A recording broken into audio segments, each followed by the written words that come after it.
Doykələrimizdən gəldi. Materialam koreyski xıbıbla, acayip tavar. Vapşi zor yupskıb yərəsləmini podberkələrim bağdaşmaqla. Bu en original nek gələmənin içindəsə məni əziz podberçiklərim yaxşı da yaxşı giyimlərini, nərsələrini giysin demən.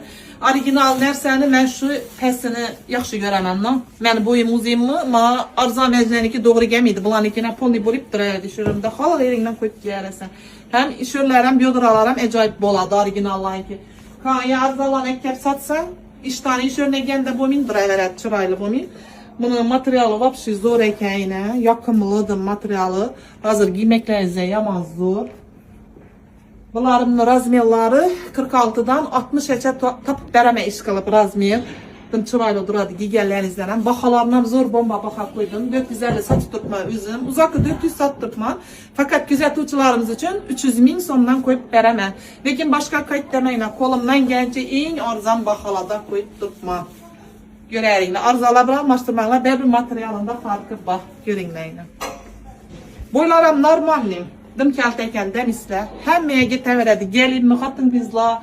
Epkələrimizə. Həmməyə getəverədi. Çıraylı bolib yürüyünə baxarda.